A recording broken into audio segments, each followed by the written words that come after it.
гинко билоба е најстарото дрво на светот кое на планетата Земја живее уште од пред околу 270 милиони години.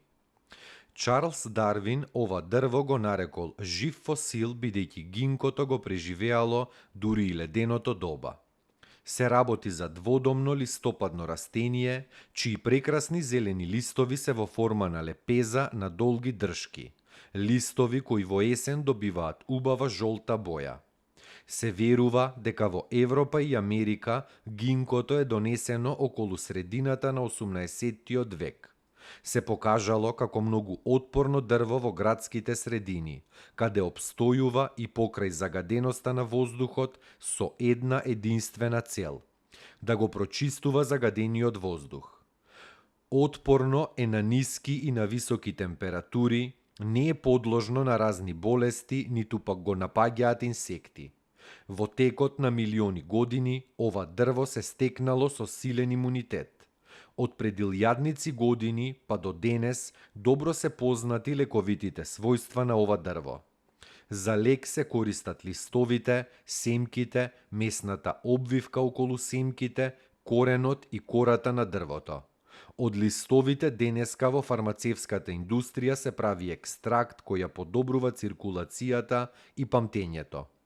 Помага и при импотенција, срцеви заболувања, тинитис, деменција, Алцхајмерова болест, крвен притисок, бронхитис, астма, проблеми со стомакот, со зголемен холестерол и уште многу други заболувања. На местото каде што стоеше споменикот на ќосето, засадено е едно дрво од видот гинко од страна на град Скопје, но истото го има во градскиот парк, паркот во Ѓорче Петров на улица Партизанска. Во многу училишта и цркви во последно време засади на гинко дрвото подарил единствениот човек во Скопје кој одгледува млади садници, познат како Томе Гинко од Волково. Градењето на новиот кеј според Рафаил Вълчевски, еден од неговите творци, се случувало во време кога последиците од поплавите на Скопје биле се уште свежи и кога било јасно дека на градот му треба ефикасна заштита од Вардар. Обединетите нации го платили изработувањето на идејниот проект. Дотогаш Скопје имало мало и несигурно регулирано корито од нафрлани камења и земја, кое, како што покажала историјата, воопшто не го заштитувало градот од надојдените води на Вардар.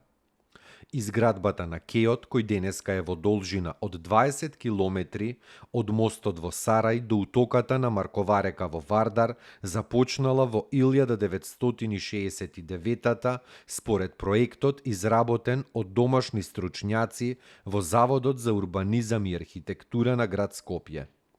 Изградбата траела околу 3 години. Ширината на големото корито е променлива и се движи и до 100 метри, а малото корито е широко 45 метри, освен кај камениот мост каде што е 60 метри.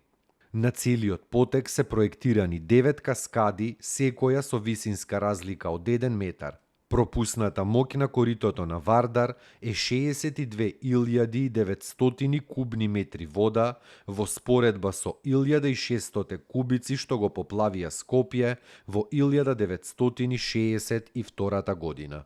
Таму е Скопје, град мој љубав лише, што ми расте сни. Вечно ке ја